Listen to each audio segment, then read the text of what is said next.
Buonasera. Oggi parleremo un po' dell'inizio della nostra storia, cioè noi ci siamo interessati per tanti anni di apparati storici per seguire un po' l'evoluzione della tecnica. Allora, oggi ho portato questa radio che ha 102 anni perché è stata costruita nel 1917 ed è un ricetrasmettitore montato a bordo dei ricognitori americani. Quando sono arrivati nel 17 sono arrivati gli americani con i loro aerei bioquadrimotori già che avevano, e avevano queste radio qua per comunicare la posizione delle postazioni nemiche alla contraerea e all'artiglieria. Allora vi faccio vedere questa radio come è fatta dentro. Dopo 102 anni montava delle valvole che sono molto rare. Queste qua sono le radio della prima guerra mondiale, le faccio vedere. Ecco, sono delle valvole come le nostre, però con una tecnologia molto più semplice. Sono dei semplicissimi triodi e sono state le prime valvole usate sulle radio.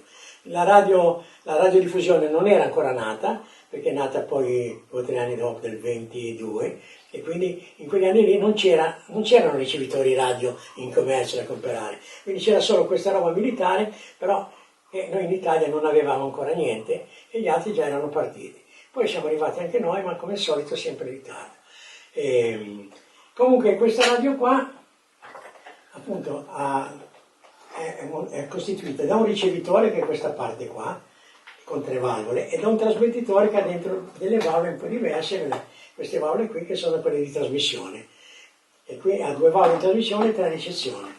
Questo qua era alimentato da un generatore con l'elecchetta che era montato sotto l'aereo, che con lo faccio vedere il generatore, questo qua, aspetta, lo prendo un attimo. Questi erano i generatori che erano montati sotto gli aerei, normalmente in mezzo al carrello, e girano con l'aria prodotta dal motor dell'aereo e generavano la corrente per far funzionare le radio. Allora la tecnologia era quella negli anni 20. Poi piano piano, per tutti gli anni 30 si è ancora andati avanti con i generatori fino alla seconda guerra mondiale. Il generatore era una cosa comune.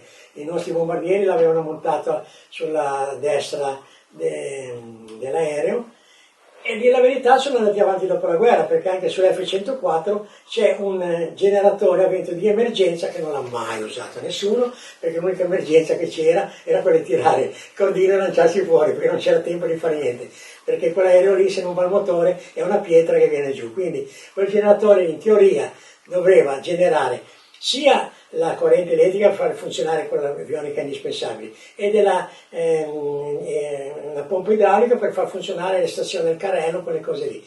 Non l'ha mai, io mi sono interessato, non l'ha mai usato nessuno. Un giorno ve lo faccio vedere, una bella macchina ma inutile.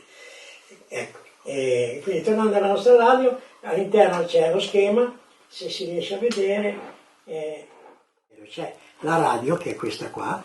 C'è una cassettina con delle batterie che è praticamente come un telefono che fa la comunicazione tra il pilota e l'osservatore, perché erano 2 i posti di utilizzo della radio. Poi vediamo il microfono che era con un cordino appeso al collo e è di derivazione delle centrali telefoniche, perché lo usavano tutte le operatrici normalmente.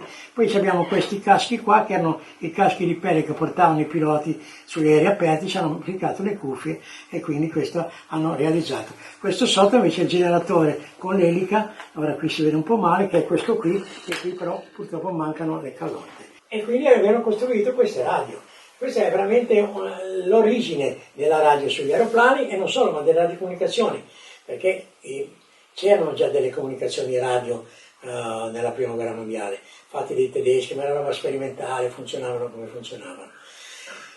Ok, questo per oggi è tutto quello che volevo raccontarvi, poi vi racconterò delle altre cose, di altri apparati, delle storie interessanti di alcuni apparecchi, aneddoti su certi apparati che sono stati fatti e mai usati, o quelli che l'hanno fatti e non sono mai serviti perché andavano così male che i piloti, piuttosto che portarseli a bordo, preferivano il peso equivalente delle radio sostituirlo con delle munizioni che erano molto più utili.